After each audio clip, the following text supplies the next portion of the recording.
Hello friends, मेरे डेजर classes में आप लोग का बहुत बहुत फिर से नए सेशन में स्वागत कर दूँ। तो हम डेली बेस पे कंप्यूटर का सेक्शन यहाँ पे चला रहे हैं, जिसमें से 285 क्वेश्चन कंप्लीट हो चुका है।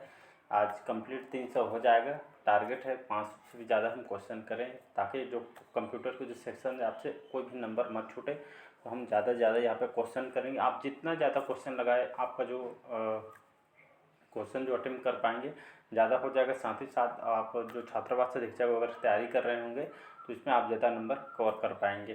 तो चलिए सेशन को बढ़ाते हैं आगे। और पहली बार आए हैं तो चैनल को सब्सक्राइब करके रख लीजिए, ताकि जो नोटिफिकेशन है आप तक पहुँच पाए। और मैं इसका प्लेलिस्ट बना दिया हूँ। प्लेलिस्ट पार्ट वाइज आप देखेंगे तो और आपको ज़्यादा अच्छा लगेगा, साथ ही साथ ज़्यादा आपको पढ़ने को मिलेगा। तो चलिए सेशन को बढ़ाते हैं आगे। और यहाँ पे पिछले क्लासेस को प्लीज़ रिवाइज करते भी चलिएगा। तो हम 285 क्वेश्चन कंप्लीट कर चुके हैं। तो हम स्टार्ट करते हैं 286 क्वेश्चन से। तो कंप्यूटर चलाने के लिए याद रखिए, जो हम कंप्यूटर चलाने के लिए यूज किया जाने वाला जो डाटा या सूचना आपका क्या कहलाता है। तो सॉफ्टवेयर, हार्डवेयर, पेरिफेरल या आपका इनमें से। तो यहाँ पे कंप्यूटर जैसे हमको चलाने के लिए मतलब सूचना या डाटा किसका हम प्रयोग करते हैं, जिसके हिसाब से हम कंप्यूटर को यूज कर पाते हैं, चला पाते हैं। इसका जो करेक्ट आंसर हो जाएगा आपका, हम सॉफ्टवेयर के माध्यम से हम कंप्यूटर को यूज कर पाते हैं। तो इसका ये ऑप्शन करेक्ट आंसर हो जाएगा।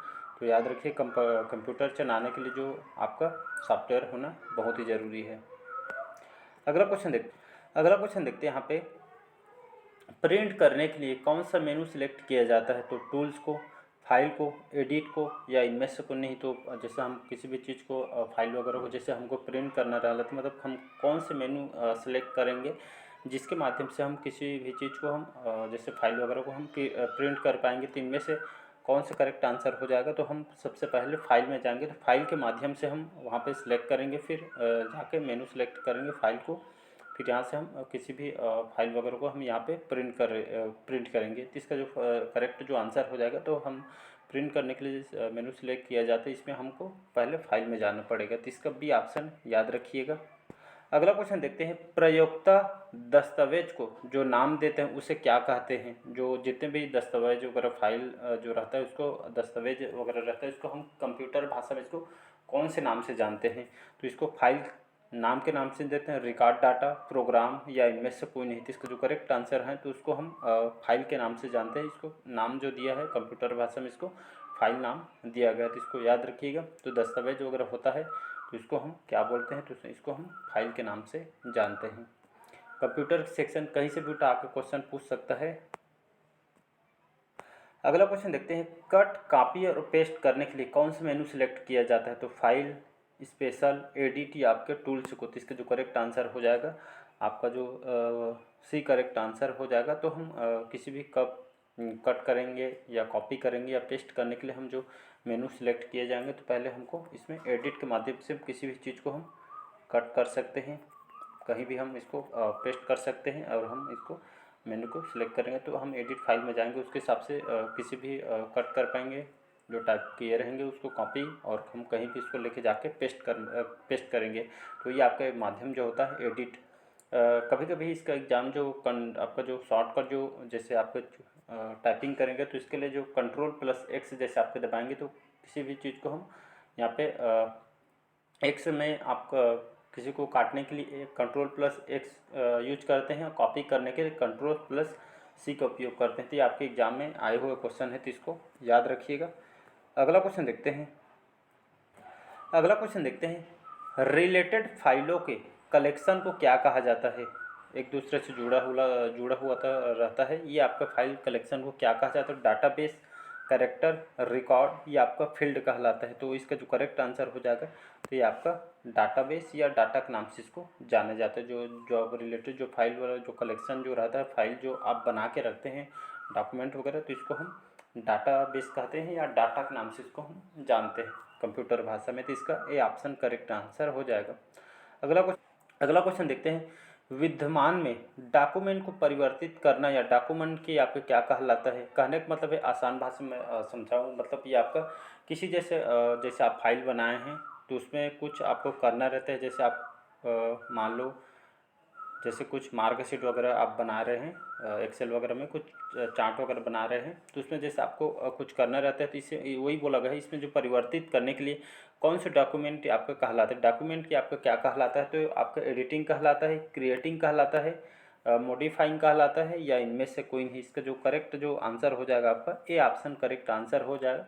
तो हम किसी भी चीज़ को जैसे जोड़ना रहता है या कुछ में उसमें हम कुछ सुधारना रहता है, तो ये हमारा एडिटिंग के माध्यम से होता है, तो इसको हम एडिटिंग कहलाते हैं, या एडिट के माध्यम से होता है। तो इसको याद रखिए कुछ भी चीज़ में परिवर्तित करना रहता है तो डॉक्यूमेंट में, तो ये आपका एडिटिंग कहलाता है। अगला अगला क्वेश्चन देखते हैं। समग्र डॉक्यूमेंट सिलेक्ट करने के लिए निम्नलिखित किसे प्रयुक्त किया जाता है। किसी भी डॉक्यूमेंट को हम पूरी तरीके से जैसे कंप्यूटर या फ़ोन में पूरा जैसे डॉक्यूमेंट को जैसे हमको सिलेक्ट करना रहता है, तो हम इसका यहाँ पे कंप्यूटर में बोला गया है, तो इस डॉक्यूमेंट सिलेक्ट करने के लिए यहाँ पे जो प्रयुक्त जो दबाने वाला जो बटन या चीज़ से हम कौन सा यूज कर पाएंगे, तो Ctrl+N, Ctrl+A, Ctrl+H, Shift+A। तो इसमें से हम किसको यूज करेंगे डॉक्यूमेंट सिलेक्ट करने के लिए। इसका जो करेक्ट जो आंसर हो जाएगा बी ऑप्शन करेक्ट आंसर हो जाएगा, तो आपका Ctrl+A। तो हम सिलेक्ट करने के लिए Ctrl+A हम इसमें यूज कर पाते हैं। यहाँ पे दिया गया है Ctrl+N, सबको देख लेते हैं एक बार। Ctrl+N है, इससे क्या होता है, इसको क्यों दबाया जाता है कंप्यूटर में, तो Ctrl+N का इसका क्या उपयोग होता है, जिससे जैसे हमको किसी नए विंडो को खोलना रहता है, तो आपके नई विंडो को ओपन करने के लिए आप यहाँ पे Ctrl+N, किसी को फाइल खोलने के लिए विंडो खोलने के लिए इसको Ctrl+N का हम सहारा लेते हैं। और यहाँ पे Ctrl+H है, यहाँ पे इससे क्या होता है Ctrl+H जैसे हम इसका उपयोग करेंगे तो ये आपका किसी भी चीज़ को रिप्लेस करने के लिए इसका उपयोग होता है, तो इसका याद रखिएगा, रिप्लेस करने के लिए इसको हम उपयोग करते हैं। और यहाँ पे ये इससे क्या होता है Shift+A से, तो इसका जो उपयोग होता है आपके जितने भी जो फाइल वगैरह रहते हैं, फाइल के जो सभी जो यहाँ पे जो फाइल वगैरह रहते हैं, सभी फाइल को यहाँ पे सेलेक्ट करने के लिए इसका उपयोग करते हैं, तो इसका डी ऑप्शन याद रखिएगा। तो सभी को सिलेक्ट करने के लिए इसका उपयोग किया जाता है। अगला क्वेश्चन देखते हैं। एमएस एक्सेल में चार्ट बनाने के लिए कौन से विकल्प सही हैं। तो हम जैसे एमएस एक्सेल में आप लोग जैसे आप उपयोग कर रहे होंगे, तो इसको बोला गया वही एमएस एक्सेल में जैसे चार्ट बनाने के लिए कौन सा विकल्प यहाँ पे सही होगा। तो इसमें जो ऑप्शन दिया है इनमें से हम एमएस एक्सेल में चार्ट बनाने के लिए कौन सा विकल्प यहाँ पे सही है, तो data, choice, view, choice, formula, charts, insert मेनू, चार्ट्स।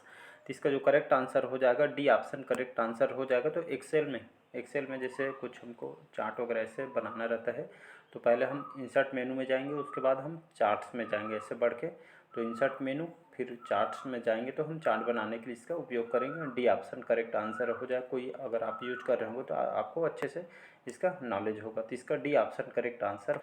अगला क्वेश्चन देखते हैं यहाँ पे। किस कमांड के सहायता से हम किसी दस्तावेज को बचा सकते हैं। कहने का मतलब उस फाइल को हम सेव करके अच्छी ढंग से उसको रख सकते हैं। तो कौन से कमांड के सहायता से हम किसी दस्तावेज को बचा सकते हैं या सेव करके रख सकते हैं।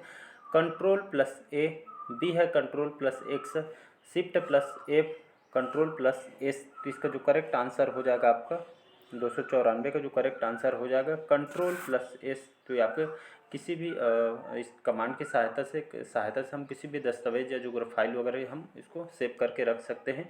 तो हम Ctrl+S से फाइल को हम दस्तावेज को बचा सकते हैं। Ctrl+A इसका क्या उपयोग होता है, तो ये आपका सिलेक्ट करने के लिए इसका उपयोग किया जाता है। ये आपका Ctrl+X ये आपका के कट करने के लिए डिलीट करने के लिए इसको उपयोग किया जाता है। और Shift+F इसका जो उपयोग कहाँ पे होता है, तो इसका जो उपयोग आपका Shift+F का उपयोग खास करके हम जैसे फाइल वगैरह को ढूंढने के लिए इसका उपयोग करते हैं। जो पहले जो फाइल रहता है तो उसको ढूंढने के लिए इसको उपयोग किया जाता है, तो इसको याद रखिएगा।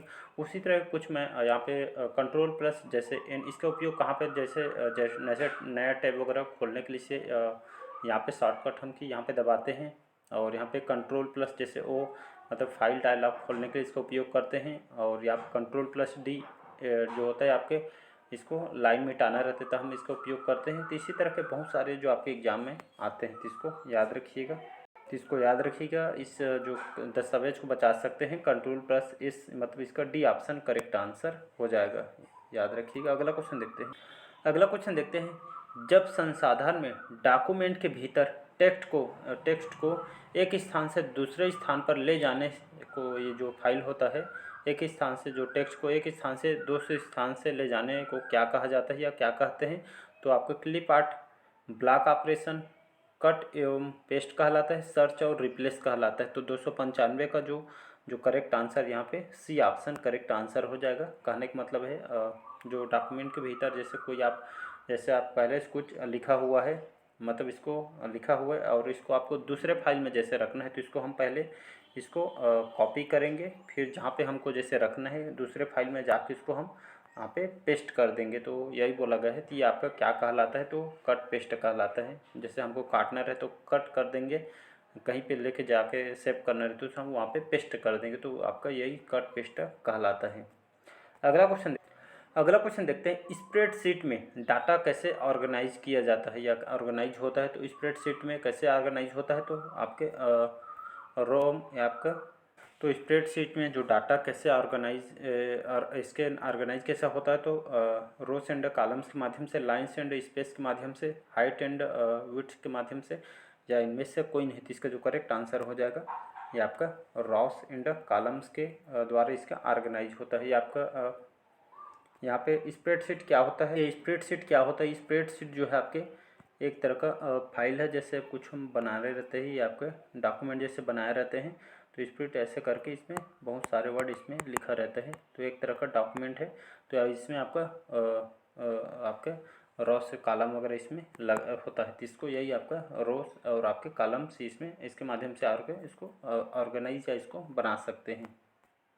अगला क्वेश्चन देखते हैं यहाँ पे, टेक्स्ट आधारित डॉक्यूमेंट तैयार करने वाले सॉफ्टवेयर को क्या कहते हैं? तो सूट्स, वर्ड प्रोसेसर, स्प्रेडशीट, या इनमें से कोई नहीं। इसका जो करेक्ट आंसर हो जाएगा बी ऑप्शन करेक्ट आंसर हो जाएगा। ये आपका वर्ड प्रोसेसर कहलाता है। जो टेक्स्ट जो आधारित जो डॉक्यूमेंट, जिससे हम टाइपिंग करके जो डॉक्यूमेंट जो तैयार करने वाला जो सॉफ्टवेयर होता है, ये आपका वर्ड प्रोसेसर के हिसाब से हम वर्ड प्रोसेसर के माध्यम से जैसे हम खुद से टाइप करके जो डॉक्यूमेंट तैयार करते हैं, तो ये आपके जो सॉफ्टवेयर क्या कहलाता है? ये आपका वर्ड प्रोसेसर कहलाता है। वर्ड प्रोसेसर के माध्यम से हम जैसे कुछ प्रश्न पत्र वगैरह कुछ लिखना रहता था, वर्ड प्रोसेसर से लिखते हैं। तो यही जो डॉक्यूमेंट आपका ये विधि क्या कहलाता है? कि आपका तैयार करने वाला जो सॉफ्टवेयर आपका वर्ड प्रोसेसर है। तो इसको याद, वर्ड प्रोसेसर से हम डॉक्यूमेंट वगैरह बना पाते हैं। तो इसको याद रखिएगा। अगला क्वेश्चन देखते हैं, विरासत प्रोग्राम में रिश्ते, काम और दस्तावेज होते हैं वर्कबुक, फार्मूला, सेल या आपके कॉलम में। तो इसका जो करेक्ट आंसर हो जाएगा ये आपका वर्कबुक, दस्तावेज होते हैं। जैसे विरासत प्रोग्राम में जैसे रिश्ते आपका काम और दस्तावेज होते हैं आपके वर्क जो बुक होता है इसमें आप, तो वर्क जो बुक है आपके क्या होते हैं? वर्क बुक क्या होता है? जैसे आपके खुद की जो आप काम करते हैं उसमें वर्क बुक में, तो इसमें जो आपके खुद के दस्तावेज जो भी आप काम किए रहते हैं, तो ये आपके वर्क बुक में आपका जैसे कोई शॉप वगैरह है, दुकान का किराना स्टोर है, तो आपका खुद का वहाँ पे जैसे अपना जो हिसाब किताब है उसमें रख सकते हैं। तो वो आपके पर्सनल वर्क बुक कहलाएगा। तो इसी को बोला गया है। तो ये आपका वर्क बुक कहलाता है, जिसमें आप खुद इसमें काम किए रहते हैं। अगला क्वेश्चन देखते हैं, सारे वर्ड डॉक्यूमेंट का डिफ़ॉल्ट फाइल जो अटैचमेंट होता है, अटैचमेंट, या आपका क्या कहलाता है? DOC, आपकी WRD, फिल्म, या आपका TXT। तो इसका जो करेक्ट आंसर हो जाएगा DOC। DOC मतलब आपका डॉक्यूमेंट है। DOC मतलब ये डॉको शॉर्टकट में, इसको फुल फॉर्म में ये आपका डॉक्यूमेंट, इसको डॉक शॉर्टकट में बोला जाता है। तो सारे वर्ड जो डॉक्यूमेंट का जो डिफ़ॉल्ट फाइल जो अटैचमेंट किस में होता है? तो आपके डॉक्यूमेंट में होता है। तो इसको याद रखिएगा। अगला क्वेश्चन देखते हैं। तो हमारा आज का लास्ट क्वेश्चन है, किसी कॉलम में जो टेक्स्ट होता है आपके कौन से लाइन में होता है? लाइन लिखा है आपके कौन से लाइन में होता है? तो किसी कॉलम में टेक्स्ट कौन सा लाइन में होता है? तो आपके ये आपका छोड़ दिया है, आपके इंग्लिश में है, इसको लेफ्ट है, LEFT, लेफ्ट में। जिसका करेक्ट आंसर हो जाएगा ये आपके लेफ्ट लाइन में होता है। तो इसको याद रखिएगा, जिसका ए ऑप्शन करेक्ट आंसर हो जाएगा। तो ये थे आज का सेशन। लगभग 300 क्वेश्चन आज कंप्लीट हो गए हैं। लगभग हम इसका टारगेट रखेंगे 500 से भी ज़्यादा क्वेश्चन हम करेंगे, ताकि आपके एग्ज़ाम में सारे एग्ज़ाम के लिए इम्पोर्टेंट है। कोई भी चाहे बैंक वगैरह की तैयारी कर रहे हैं, सेंट्रल गवर्नमेंट चाहे स्टेट का हो, लगभग सभी एग्ज़ाम को कवर कर सारे क्वेश्चन आपके लूसेंट से क्वेश्चन को तैयार किए गए हैं। तो चलिए आज के सेशन यहीं तक रखते हैं। कल हम 301 से कल से स्टार्ट करेंगे। तो कमेंट करके ज़रूर बताइए आज के सेशन कैसे लगा। आपका स्कोर कमेंट बॉक्स में कमेंट करके बताइएगा स्कोर आपका कितना जा रहा है। तो अच्छा लगे चैनल को लाइक शेयर और सब्सक्राइब कीजिएगा। अगर आप डेली बेस पे करंट अफेयर्स पढ़ना चाहते हो तो डेली बेस पे करंट अफेयर्स भी पढ़ाता हूँ। साथ ही साथ मैं लुसेंट भी कवर करा रहा हूँ, छत्तीसगढ़ के जीएस भी पढ़ा रहा हूँ। मैं पूरा डिटेल के साथ पढ़ रहे हैं। एक भी नंबर आपको जीएस में नहीं कटने दूंगा। मैं जितना हो सके मेरा से एफर्ट डाल रहा हूँ मैं, और बेस्ट कंटेंट पे मत फोकस कर रहा हूँ मैं। जितना अच्छा कंटेंट हो मैं बनाने के यहाँ पे बना रहा हूँ जो आपके लिए बेनिफिट साबित हो। तो चलिए मिलते हैं, आज के लिए इतना ही। Thank you.